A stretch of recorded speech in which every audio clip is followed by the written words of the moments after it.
Hello and welcome to Talking F4. We are a podcast that does pretty much what that says. We are a podcast that talks about Formula All. More specifically, that means Formula 1, Formula 2, Formula 3, and the W Series. This week we're going to be talking about the Imola Grand Prix, or the Emilia Romagna Grand Prix, as it's been called in a very, very long title.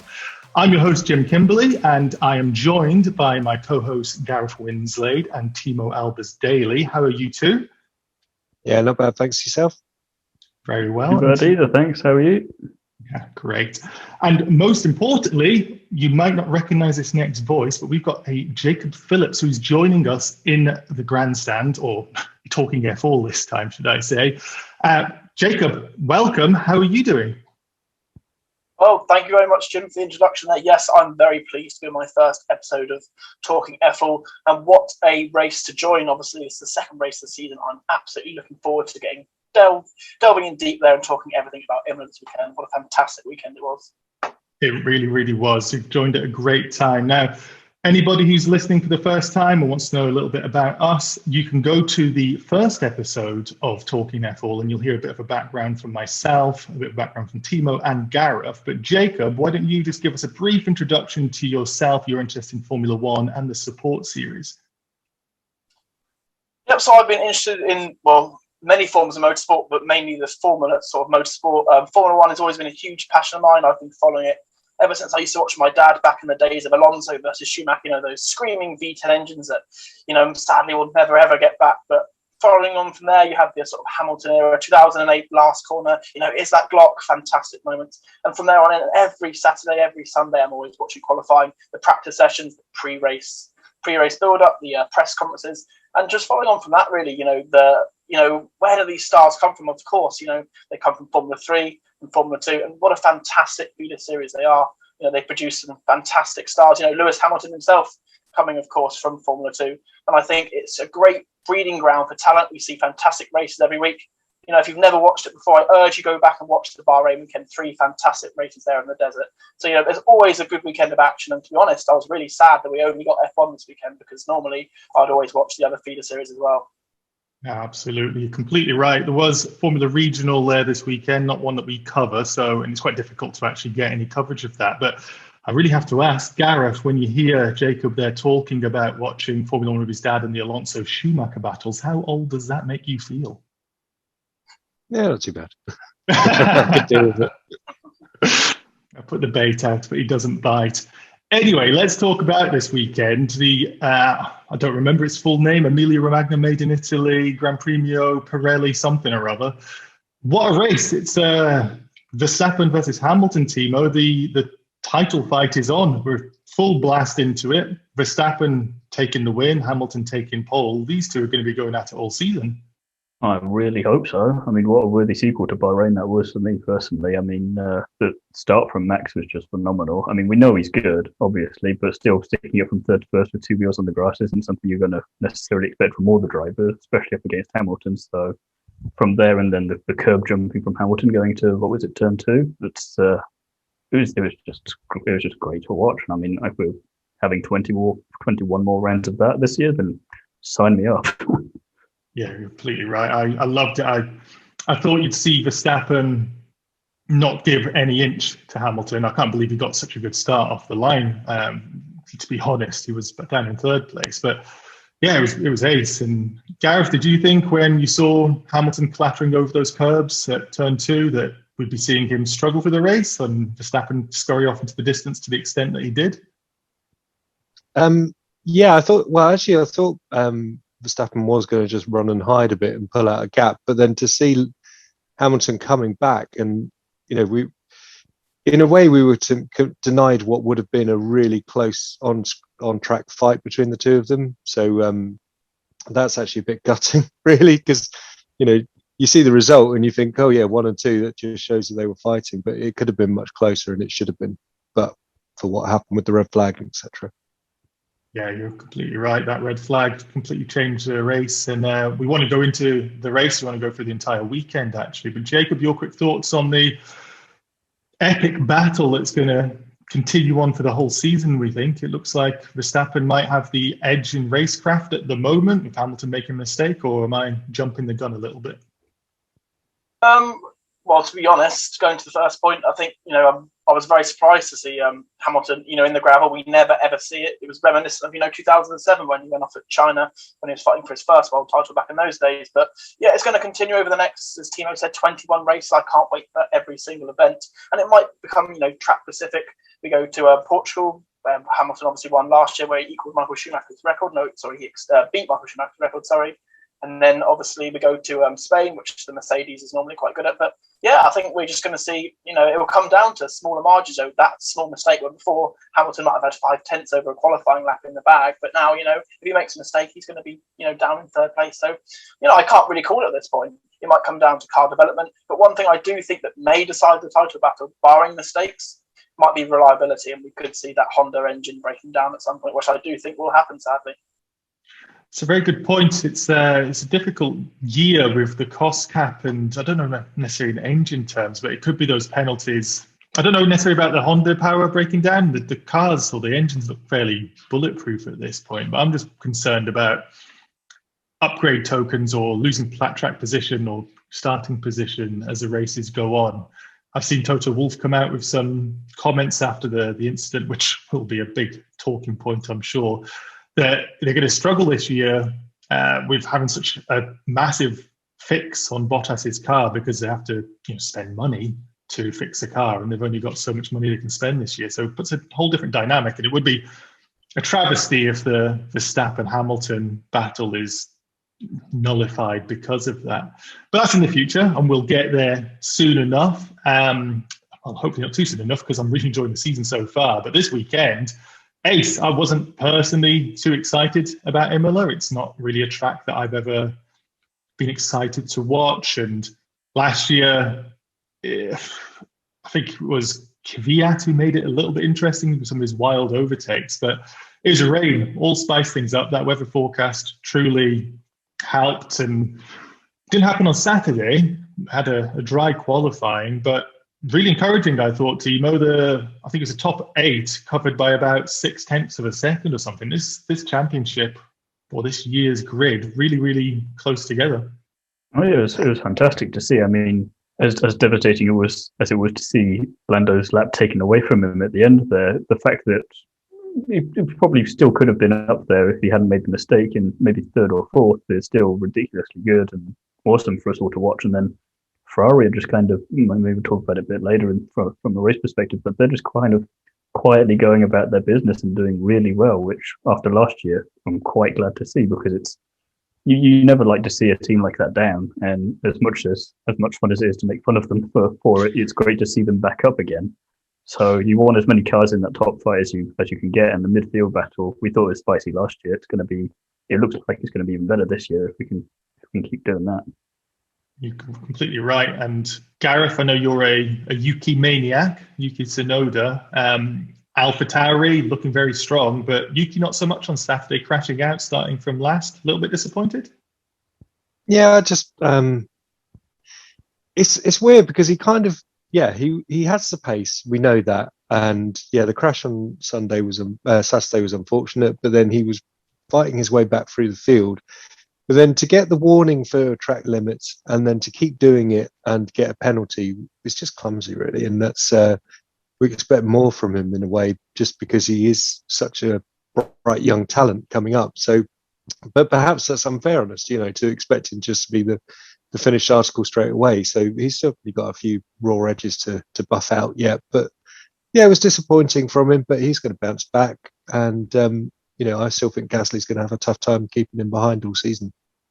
Yeah, the AlphaTauri is looking very strong. Gasly's strong in it, and I want to talk about the race cock-up from AlphaTauri with their wet tyre stuff in a second. But Jacob, qualifying thoughts? The three of us spoke before about Mazepin and disappointment. Mazepin disappointed again, half a second away from Schumacher to qualify in essentially last place. Your thoughts on the rookies that have come through, in particular Mazepin? Well, he's got a lot of criticism, and rightfully so. He's really off the pace of even his teammate there, in what would be 18th and 19th place. But, let's make no bones about it. That car is, I don't envy them at all. I'd love to drive a Formula One car, but certainly not that Haas. It looks, it's not very stable at the rear. There's not a lot of anything. They can't really get any power down the track. It's squeaky coming out of corners. But I think we do need to see a lot more from Mazepin. But I don't really, to be honest, think he's got the talent. Schumacher, it's going to be hard for him once again in that car. I think for Schumacher, the best thing that he can do this year is just beat his teammate. Tsunoda, I'm loving his attitude. He's hungry. He reminds me of, sort of that Banzai Kamui Kobayashi we saw in 2012. But he needs to be careful. Obviously, Franz Tost did come out and say, they are going to allow him to make a few crashes. It's a rookie year in Formula 1. Those cars are incredibly hard to drive. Imola, it's a car breaker. It's a very hard circuit to sort of master. So, he just needs to keep a cool, calm head. And I'm sure sooner rather than later, he'll be right on the tails of, Pierre Gasly up towards the upper echelons of points. Yeah, he did well in Bahrain, not so much this time. Talking about the rookie errors, Gareth, you've been watching Formula One longer than all of us. Big rookie error from Mick Schumacher in the sister Haas at the start of the race. Of course, the race started wet and the cars struggling for grip. And we saw Mazepin and Latifi coming together, triggering an early safety car. And then Schumacher spins out on his own accord, very lucky to continue going on. What did you think of that from the Formula 2 champion? It's a fairly common occurrence throughout F1 history, really. We see a driver over aggressively warming their tyres behind the safety car and they drop it. Russell did the same thing last year at Imola, funnily enough. So, yeah, I don't really blame him for doing that. I mean, it's a bit schoolboy, but I don't recall seeing a driver not being able to pit for repairs because they've closed the pit lane due to his own accident. I mean, that's quite an impressive feat. So that one's going to make it quite memorable for me. And that did make it kind of funny, but at the same time, yeah, it was a big shame because Schumacher's got such a big weight on his shoulders and such a big shadow looming over him because of his dad's legacy. And when you were talking about not being a big fan of Imola, but I was just taken straight back to 2005 and Schumacher v Alonso for the win around here, and they were fighting into every single corner and it was pretty special, whereas nowadays they can only really do it on the main straight, but at least they've got the tool of DRS to actually make a fight possible. So in a way Imola is now quite good for racing because you can pass on the main straight, but vice versa, conversely you can't pass into Variante Outer or somewhere where Schumacher would have had to go back in the day. So but yeah, I still like the track. It's a nice circuit. Yeah, this is a double-edged knife, and DRS is papering over the cracks potentially that it's giving us overtakes, and we did see a bunch, in particular on the wet track, but even on the drying track with Hamilton's fight back towards the end. If it wasn't for DRS, I don't know how entertaining this race would have been. And you mentioned the Alonso Schumacher fight, and it was epic despite ITV's ad breaks.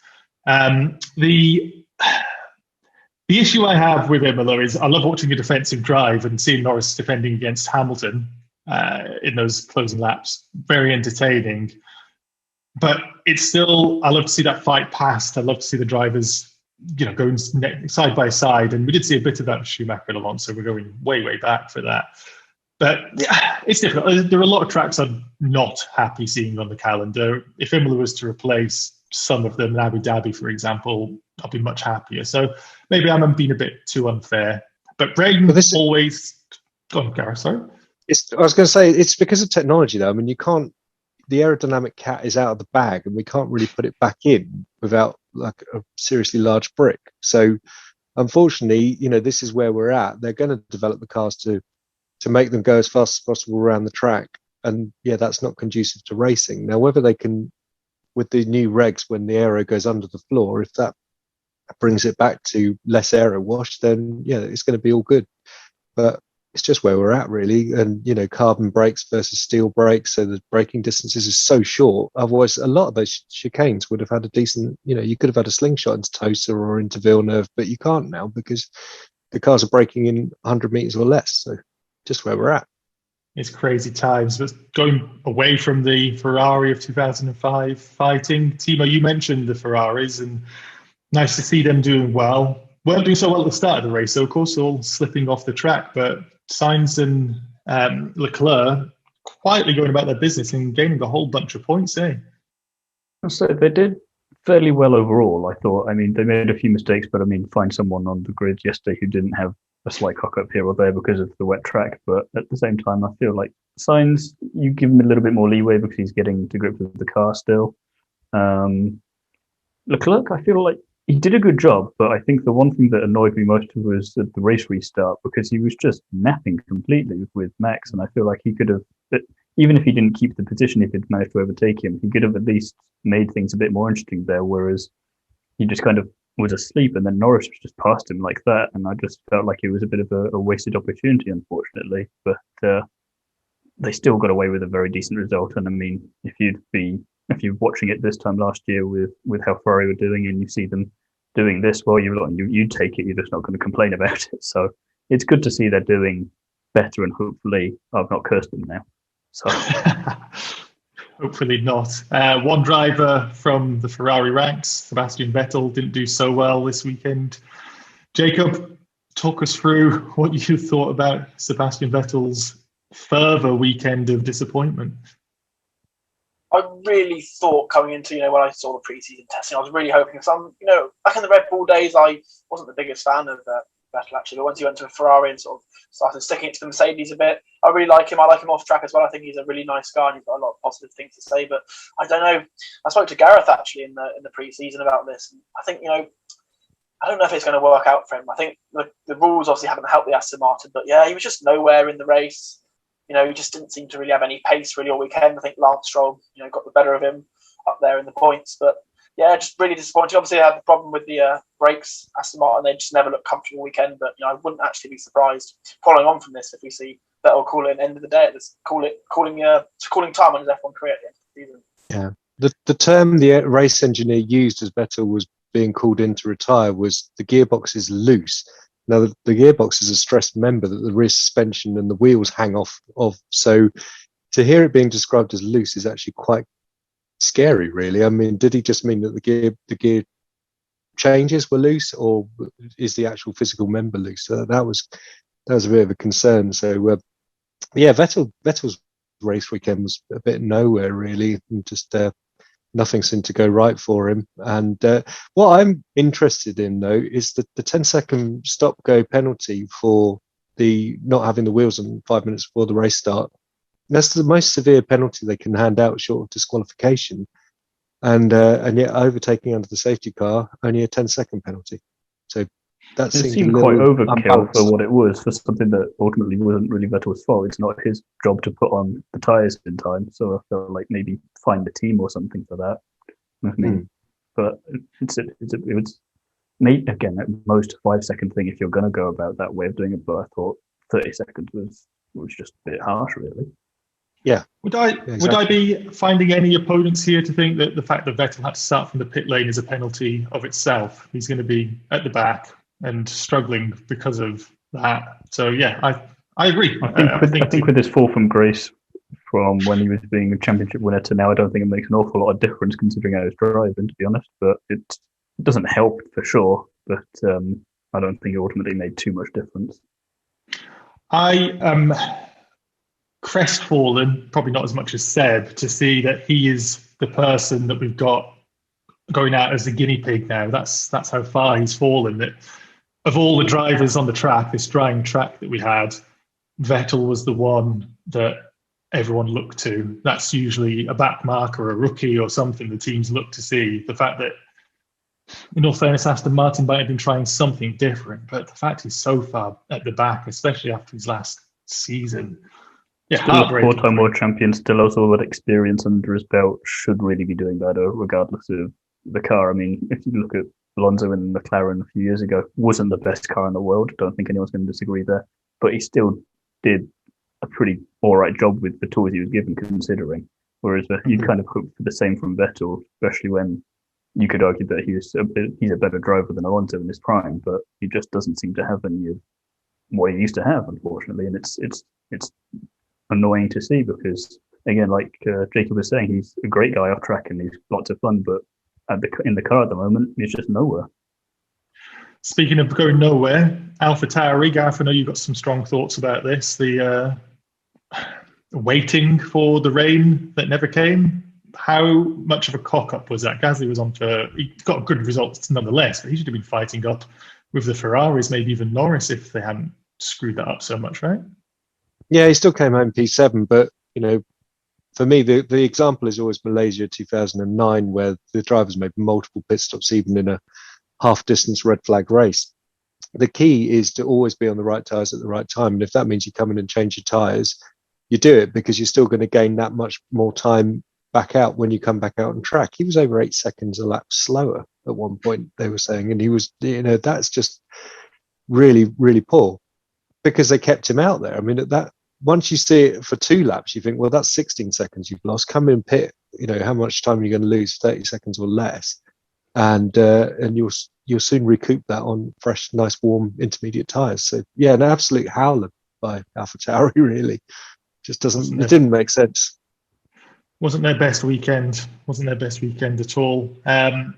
Norris, great weekend. But before we go into we've gone through the disqualification or the lap deletion, but before we go into his podium, we've got team orders now, Jacob, and we've got Ricciardo, which really surprised me. Ricciardo and Norris given team orders, Ricciardo to let Norris pass and see if he was faster. And boy, was he.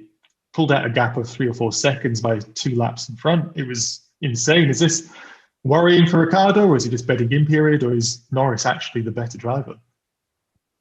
Well, so in the article we wrote this morning, I alluded to the fact that I think Ricciardo, and I'll touch on it a bit later as well, Ricciardo, for me, was very disappointed this weekend. Norris had his number, throughout every second session, all the practice sessions, qualifying as well, although Ricciardo did qualify, but, his lap was deleted.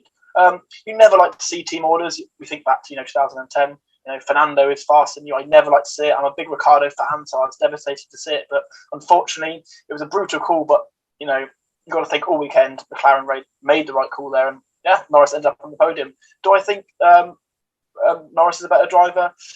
It's too early to tell. We're 2 races into Ricciardo's McLaren stint. It's a different track again. It was wet.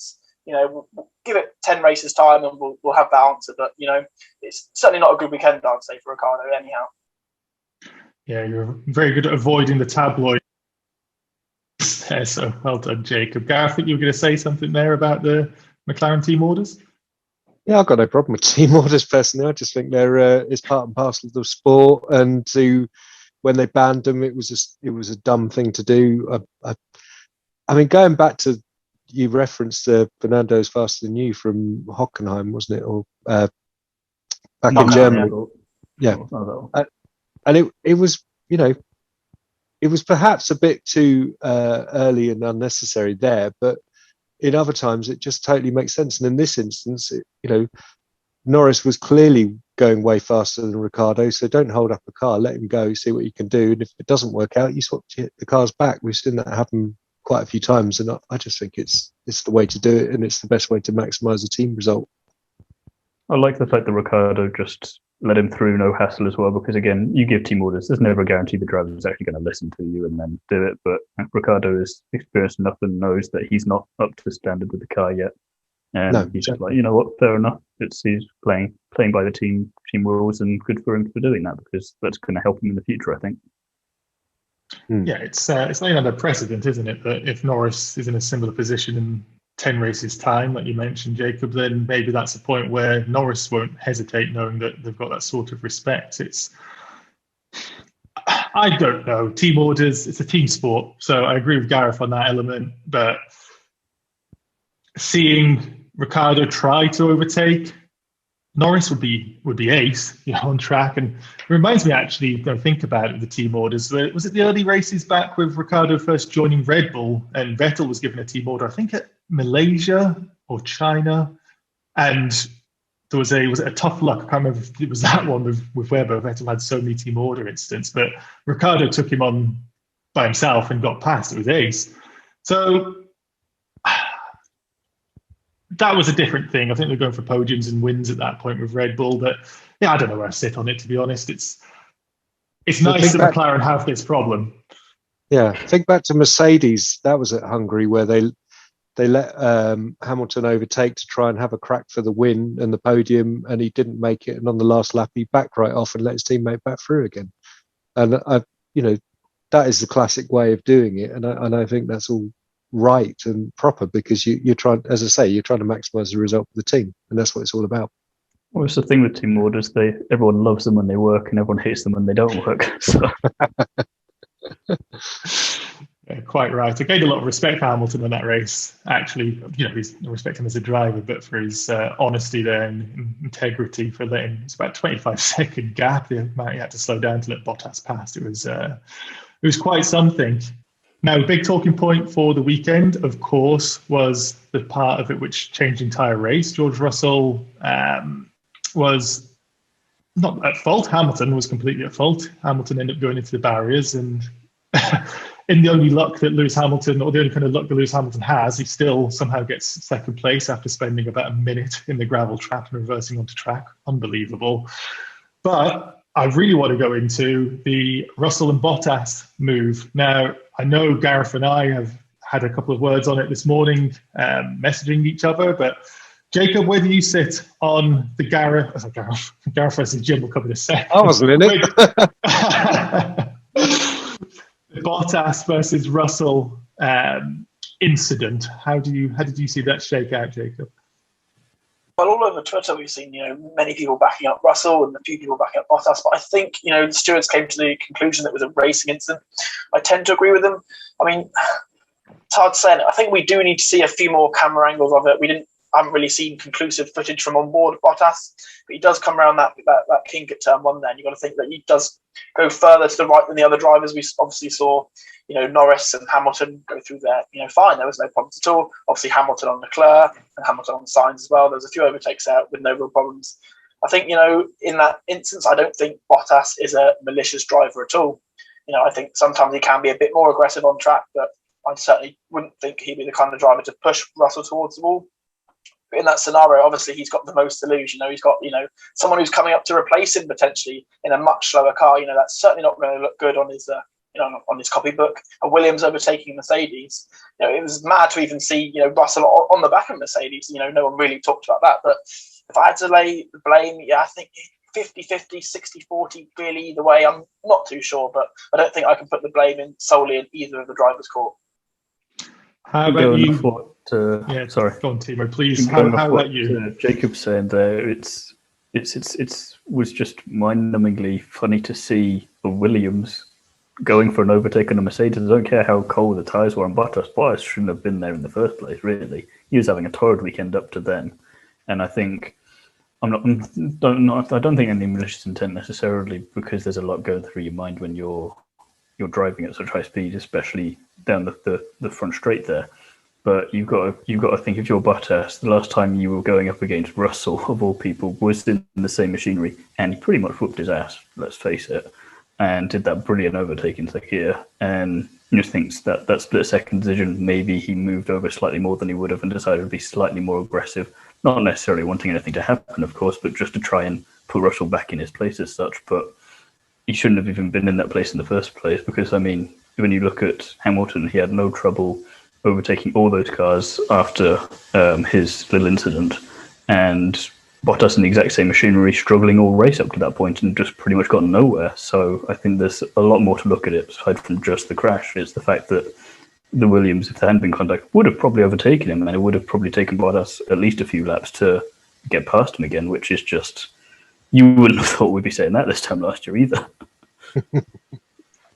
Gareth, we've had a bit of a discussion with it on text version, and I'm on the Bottas was innocent, and you were on the Bottas is at fault route. Do you want to go down your argument?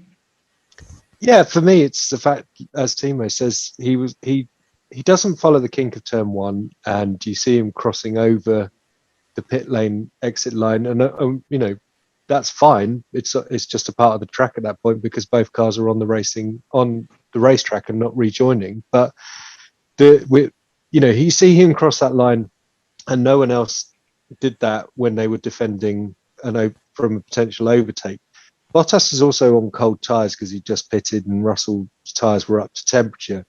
And I just think it's, for me, Bottas says he's defending, so therefore him coming across like that was deliberate, and that's part of his defence. But that means that he knowingly put Russell onto the damp damp part of the circuit, which meant, kind of caused the crash. Now, is Russell a bit of fault as well? Yes, it's to me, it was a racing incident. It's almost 50-50, but for me, there's a little bit more. Bottas could have done a bit more to make it not happen. So Bottas that's has the more experience, so he should know better. He's got way more experience. He's driving in one of the best cars on the grid. Should be always considered a title contender because he's driving for that team. He's got enough race wins under his belt as well, and yet to have that crash was just poor judgment, really. And that's what it comes down to. I don't think it was malicious. I agree with you, Jacob, but I just feel like it was, just a bit boneheaded, really, and a bit daft, and it shouldn't have happened. Gutting, really. And the fact is, just before that, if he was about to be lapped by his teammate as well, which is just woeful. Where was he? It was another weekend to forget in the rain for Valtteri. Completely right. I think there was a point. 4.0. I think there was a point where I was absolutely aghast when it wasn't even half race distance, and there was discussions about Bottas being used as a pawn to defend or lose time, or get Verstappen to lose time to allow Hamilton to close up. That's the sort of stuff that should be happening when Bottas is in the lead because he has not had the optimal pit strategy. The fact he's getting lapped, it's a frank embarrassment. And from my perspective, and it's interesting to hear everybody else's, that's where I think the only blame is on Bottas. He shouldn't be that slow in that car, and so he shouldn't be in the position to need to defend from Russell anyway. Where I disagree with the points is that I firmly don't think Bottas or Russell are malicious drivers, but I don't see where the amount of space that Bottas had left for Russell was any sort of concern on the replays that we've seen.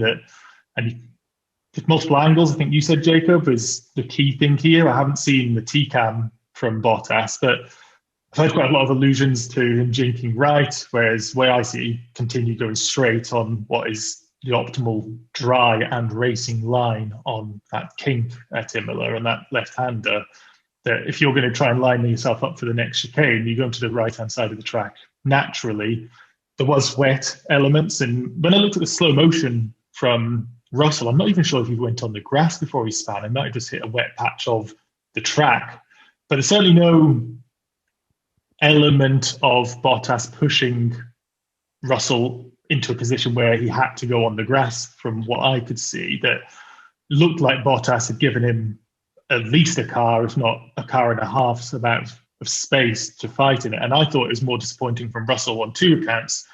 One, that he would get into a position where he would slide on that if he hit the grass or a wet patch, because I think DRS was enabled by this point, so he's going to be losing grip anyway, going on a left-hander. But that maybe is a DRS issue with where the DRS detection or the DRS straight is, not so straight area. So I don't think Russell, being a Formula One driver in his third season, he's not a rookie anymore, should be having an issue where he's spinning or losing grip on that part of the track, or should know the width of his car and be a bit closer. We saw Hamilton and Verstappen on the opening lap, how close they got without contact. That's the the level we should be aspiring to. They're on a whole other level completely, though. Completely, yeah. Both drivers in both cars, right? But I think the thing for me that I was most disappointed about, because I'm a big Russell fan, was his attitude afterwards. And I don't think if Hamilton was in that Mercedes rather than Bottas, I don't know. One, you can go into the argument of Hamilton wouldn't be in that position because he's a better driver than Bottas. But I don't think that Russell might have gone for the overtake just on the relationship level. I think Russell will be harbouring I should be in that car and I'm better than you sort of mentality. I don't necessarily disagree with it. I think Russell is probably worthy of that drive. But it was a bit where he went over to the car and the commentator's thinking, he's going over to see if he's okay. And then a middle finger from Bottas, a whack on the head from Russell. It just stunk of unprofessionalism. And for me, as much as I don't like to see it, I do think that sort of rivalry in Formula One is ace. Now, who gets a seat for Mercedes in 2022 is such a big point that if you can't put those two as teammates, potentially, if this keeps bubbling over, Toto's going to be wondering what the best thing to do is. If Russell claims it, then it's a screw over Bottas, and it's all this stuff. And this is what makes Formula One Formula One. So many people watch it thinking it's cars going around in circles. It's these relationships. When these two guys are next to each other on the track the next time, what's going to happen? These are the fireworks. And Jacob, I'll let you come in and join in on the fun here. I am now really excited to see the relationship between these two essentially Mercedes drivers simmer away for the rest of the season. What do you think? Yeah, it'll be very interesting coming on that point. Hopefully, from Bottas's perspective, he's going to have to hope that he's never on the same bit of track as Russell in any other Grand Prix this season. Because if he is, regardless of whether they come together or not, that's going to be very, very worrying. Touching back on my earlier point, yeah, it was surprising to even see the Williams encroaching Bottas. Really, really poor weekend. But I think, the relationship will sour. I thought it was, I think Russell, to be fair, did deserve the bird that he got. I think Russell wading over there like the big man. Yeah, did think, as you say, of unprofessionalism. But yeah, it'd be really interesting to see where this goes. And obviously, Toto Wolff had a bit to say as well. It'd be really interesting to see where it goes. We'll find out in the next one. I did see an interesting tweet actually saying, please, FIA or FOM, put them in the next press conference together at Portimao on the Thursday, Russell and Bottas. And that's what I want to see going forward. Yeah, the double up press conferences were new this race, and I would like to see a bit of that to put the two ones who are at loggerheads next to each other. Gareth, you're going to say something? Well, I have to say, Jim, I just think the DRS point is a red herring, actually, because it didn't affect any other driver turning left through that kink with the DRS open. So I don't agree that the DRS is a problem there at all. For me, it's more, the onboard from Raikkonen, where we see that the track does kink and Bottas doesn't follow it as sharply as perhaps he could have done, is, for me, that's where we see the issue more. I just think that, driver with his experience, he should be trying to think more about what's happening. And also, if you think back to early on in the race, it was at least 6 or 7 laps in before they said, the commentary was saying that they've heard from the Ferrari drivers, and they're now saying their tyres are up to temperature. 7 laps in, like Bottas was only like a lap out of the pits, so he had no chance of his tyres being anywhere near correct operating window. So, that again, that's where I see it more as being Bottas to, he could have done more to avoid it. The unprofessionalism thing, I think you're right. It was unprofessional, but your emotions are going to be running high when you've just had a crash, which you see as being the other guy's fault. So I can understand the reaction of both drivers there, really. And just actually more thankful that both of them are okay. Seeing George's tyre riding up the side of Bottas's car was really, really scary. So thank God for the high sides of the cockpit and the halo once again. I think the job went away from that is that going into the weekend, everyone was questioning about the rivalry or the relationship between Hamilton and Russell. I think they're going to be doing that now, are they? I'm glad I'm not Toto Wolff at the moment. It's that's a lot of management. He seemed quite diplomatic in some of the interviews I saw. I think some of his quotes have been taken a little bit out of context because he didn't seem to want to apportion any blame either way until he had been able to chat with both of them, and even then, it was kind of, he was saying something along the lines of that Williams shouldn't necessarily be overtaking the Mercedes. But, well, your Mercedes shouldn't be down there, really, so have a word with that driver. You don't want that to happen then. Yeah, I'm way more anti him saying that George should be thinking about his future prospects and not trying to race the work. He's proving his future prospects by overtaking the Mercedes drivers in his Williams, saying, look, if I can do this in a Williams, put me in a Mercedes. Yeah, exactly. But I mean, I'm way more against that than inter-team orders where the team are placing their own cars to suit their race better. The team that supply the engines for Williams and the driver for Williams being told, well, you can't race our cars. That's a bit gross, really. Yeah, it's a lot of politics at play there, and talking points. It wasn't like the race was devoid of action anyway. The rain, certainly assisted with that. I do like the fact that we have this sort of thing. The stewards have gone completely diplomatic or completely neutral to say racing incident, which I think all 4 of us probably agree that it was a racing incident. It's the only sensible decision they made a weekend. Yeah. Thiemo is savage. But yeah, it was a racing incident, and I do love this. If you watch football, and I know Jacob, you do, you'll have these things of people like, oh, was it a penalty? Wasn't it a penalty? Was it all these things? And for Formula One to have it, was it Russell? Was it Bottas? These debates are healthy. This is what people speak about. It's great, and I have seen such a split, like on Twitter, on Instagram, on Reddit, between fans saying, oh, definitely Bottas, definitely Russell, racing incident. But the fact that sport's getting discussed as much as it is, really, really healthy for the sport. Let's move past that, and hopefully Russell and Bottas will. The cars then, red flag. I don't know at any point in my viewing of Formula One if I've seen so many red flags as we have in the last season or so. And now it used to be for the rain. If the rain was too heavy, they're going to red flag the race and stop it. I think, was it something? There's been 4 in the last 12 Grand Prix. It's the only one that takes the biscuit from it is Mugello, because that was the dry. Because it was just like, how's this much stuff happening in the dry? It's the wet you can understand a little bit, but yeah, there's. When I was thinking about it earlier when I was writing my piece, and you can go on to gpgrandstand.com to read our thoughts, our takeaways from the race. But this was Imola didn't have a red flag last year, but that now makes it a clean sweep of Mugello, Monza, and Imola all getting red flagged in the last 12 months. So Italy and the red flag, it's not waving so much for Ferrari, but it's getting waved nonetheless.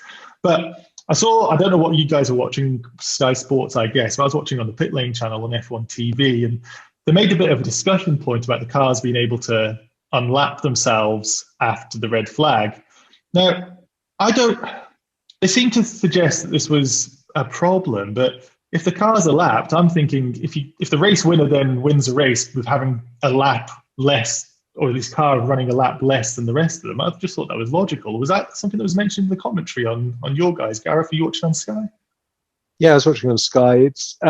They didn't really talk about it so much, but it's because it's standard safety car restart procedure, isn't it? The lap cars will now unlap themselves. What I've never understood is why they have to physically do the extra lap, whereas it would make much more sense to just reset their lap count. We've got all this data and computers. Why can't they just do that? But I suppose then people would say, oh, you've manipulated the result. But isn't that the same thing as letting the cars unlap themselves anyway?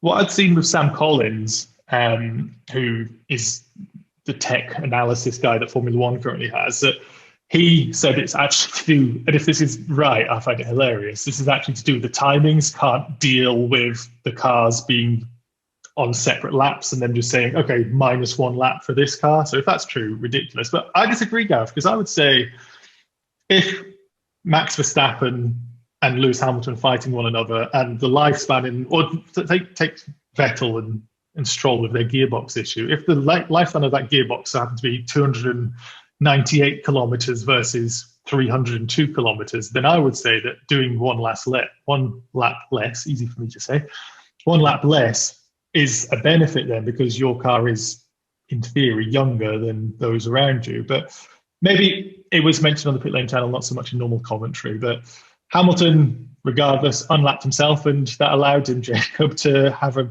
massive fight back, taking the Ferraris, taking Norris eventually, and second place. How emblematic of a Lewis Hamilton fight back was that for you? That was just typical Hamilton fight back, and one that, if Bottas was in the same position that he was in, he certainly wouldn't have come through that. I saw loads of people on Twitter going on about, it's how it's a lucky FIA red flag. They put it out just so Hamilton could get back. Now, of course, with the debut on the track, it was a red flag, and Hamilton just gets lucky. That's the way most sport goes sometimes. When he got up into 6th position behind Sainz, I thought, there's some fast cars ahead. The Ferrari's a lot quicker this year. The McLaren has the same engine in the back. And, Perez probably, if he was up there, he would have blocked him as well, but he wasn't there. But, you've got to think that, it was a great fight back. I thought maybe P3 might be possible, but once he was on the back of Norris, there was no doubt. Hamilton in that position, he's ruthless, he's hungry, and that was, that was an absolute definition there of hammer time. Yeah, I had no doubt that he was going to get back up into those podium positions. If any driver's going to do it, it's going to be the 7-time world champion. Just kind of looking, you can't deny that he did a damn good job. And if it was, as Jacob was saying, Bottas in that position, he wouldn't have been able to do the same thing. I don't think he kind of proved why he gets paid the big bucks there. And I think even if the red flag hadn't come out, he still would have got inside the top 10 by the end of the race, because that's just Hamilton. Doesn't need luck, he just knows how to take advantage of it when it comes his way. I do think the stark difference, not to crap on Perez, but this curse of the second Red Bull seat, whatever, but he spun into P14, I think it was, from P4 as it was then. And he was lucky because he had a 10-second penalty from earlier in the race for overtaking under the safety car. But Perez couldn't get past much slower cars. We saw how fast the Red Bull was with Verstappen. He finished a good way up the road. But Perez couldn't get past, was it Tsunoda that was the next car ahead of him? With Stroll as well, I think.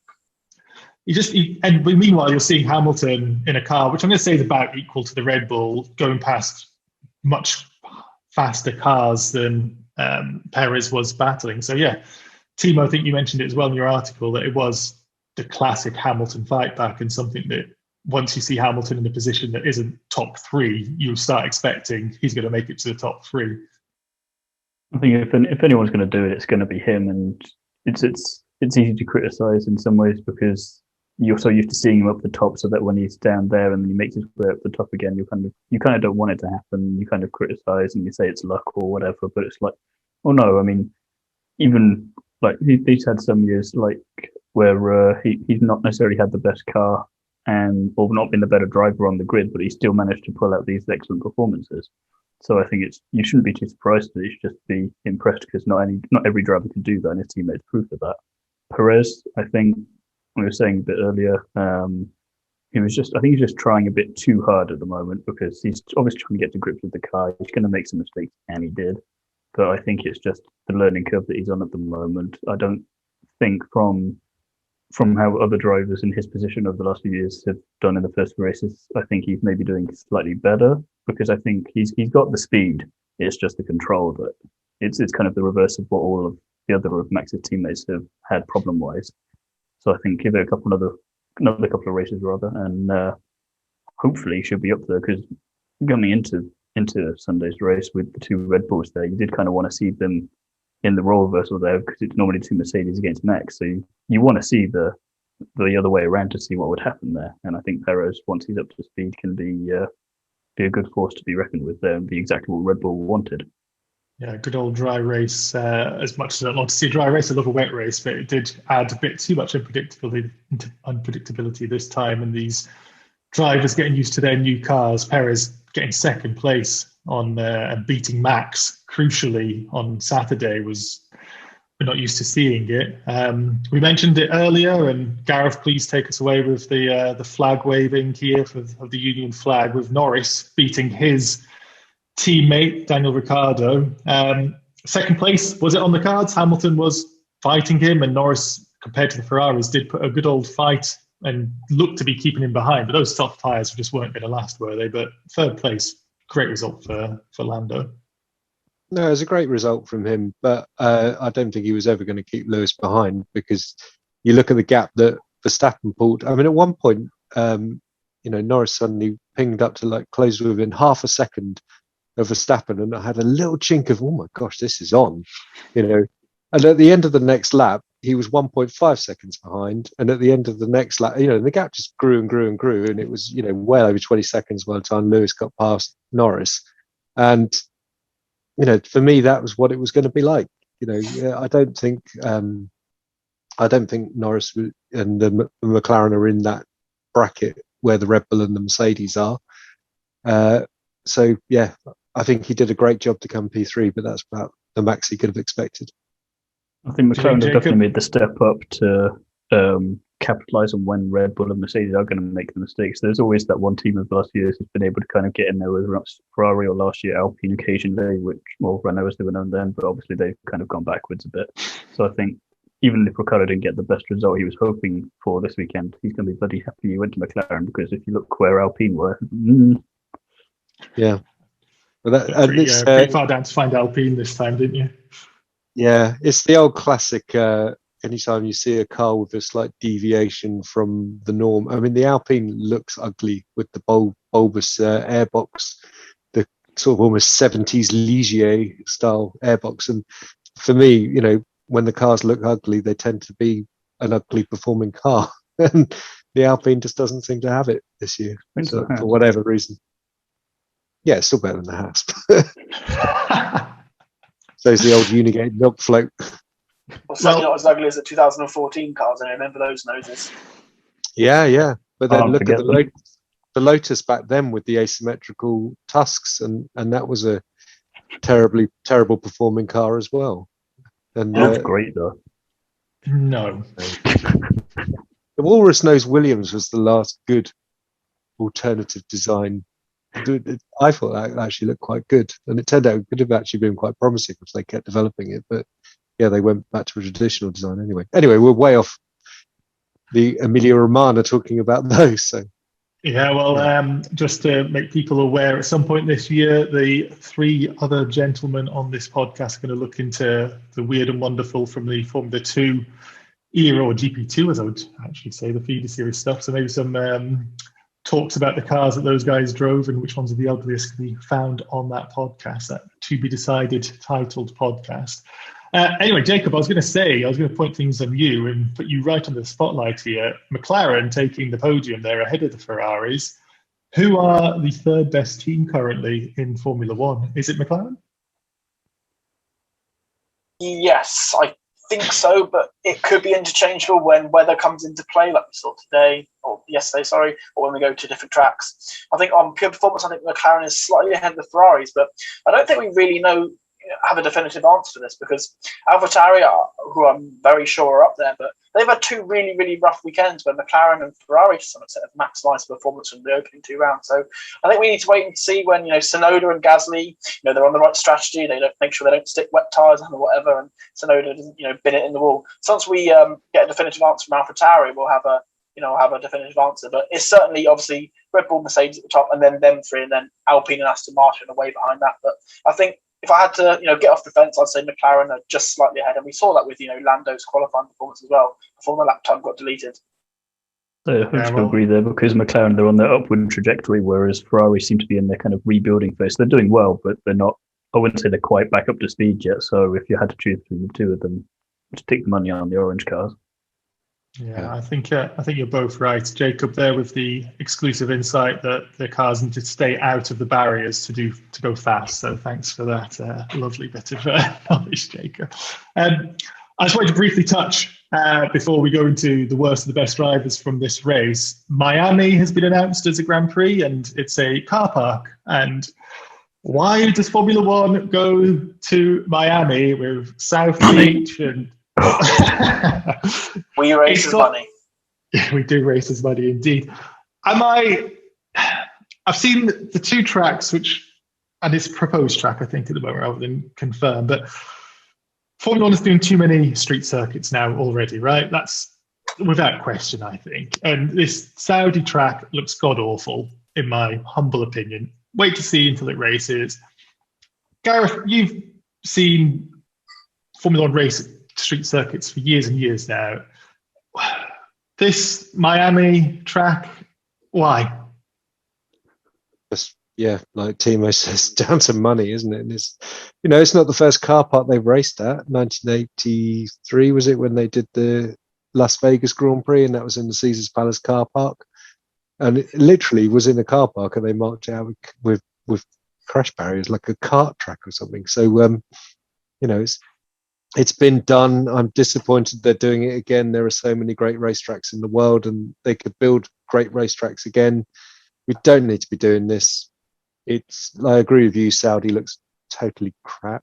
So let's just get, they're going where the money is, and I kind of understand it. But like you say, too many street tracks, not enough real tracks, and it's just ruining the sport. Really, they're just they're trying to make too much money in a single year rather than just have a steady earner from it.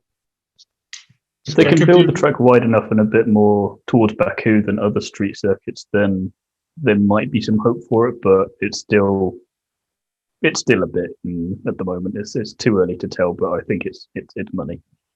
Yeah, I think money's a definite one. Jacob, you're a football fan, so money is a big talking point right now with this Super League stuff. I'm going to stop you there, Jim, because until this morning I was a football fan. I'm not sure I'm going to watch it too much anymore. We could ramble on about that. We're not going to do so. But yeah, like football, Formula One, as Thiemo said, is dominated by money as well. I saw the plans yesterday and I just sighed before the race. Yeah, we're going to another street track. We've got so many now. I'm not a fan of really any of them. I do like Monaco, but it's because of the prestige. But the racing there is totally crap, in my opinion. We go to Singapore. It's a 2-hour race. I think I actually spoke to you, Jim, before about it, actually. Singapore, I think it's an absolute bore fest. It's 2 hours. I'm not interested in it. We go to, where else do we go? Going to Jeddah. And I think Jeddah will be absolute crap as well, unless we might get a few red flags on it. It does look fairly fast for a street circuit. And Baku, I don't mind. We've had a few good races there. I think 2017 and 18, we had red flag there. We had Ricciardo winning. We had the Vettel going into Hamilton. But yeah, we don't need another street track, and we might as well at this point race around my local Tesco car park. That's the way it's going. I like Baku because it's unique, and that castle section is pretty cool. And then they've got that incredibly long straight and, 2 slowish corners at each end. So there's it's a decent overtaking opportunity. And, you could potentially have a go in other parts of the track as well. So it kind of works. Monaco, it's just an old historic anachronism these days, but it does look quite cool seeing the cars going around it and the drivers enjoy it. But everywhere else, just a bit of a bore fest, really. So it's. Do you think we'll ever get rid of Monaco? Do you think everyone has outgrown Monaco quickly, guys? Or? I think they've outgrown it, but I don't think they should get rid of it. I think they should keep it because of the spectacle. It is great, Whereas 2 hours around Singapore, I'm not interested. So you don't mind it if it's a little boring, Monaco, because it's Monaco. Because it's Monaco, right? That is exactly the right tagline. But an overwhelming bunch of disappointment there. It sounds like from the four of us about the Miami Grand Prix. Now, going to wrap up quickly, guys. So, top 3 drivers from you, Gareth, from this weekend. Verstappen, Norris, and Stroll. I think Stroll drove so well with his dodgy gearbox, and to get points out of it, I think he did really well. Verstappen and Norris, I think, are pretty safe. Jacob, how about yourself?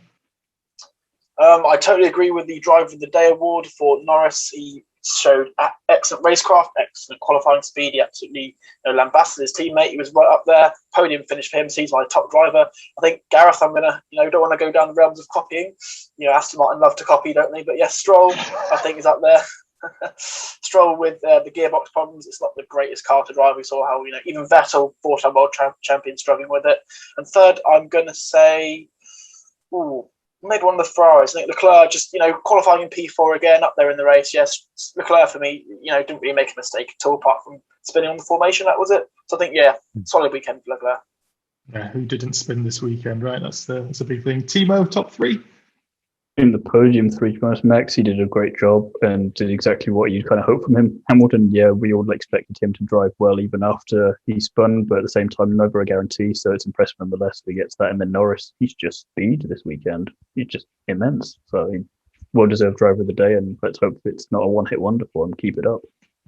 Yeah, I'm going to have to go with almost that, and I've got Norris, Verstappen, and Leclerc for myself. I think Hamilton did a Hamilton, and when he's as good as he is, when you drive into the barrier and spend a minute there reversing onto the track, I can't give him a top driver, but the top fight back certainly it was ace. Now, very very quickly, bottom 3 drivers. I've got Russell. Sorry guys, but I pin the blame on Russell for that. I've got Alonso because where is he?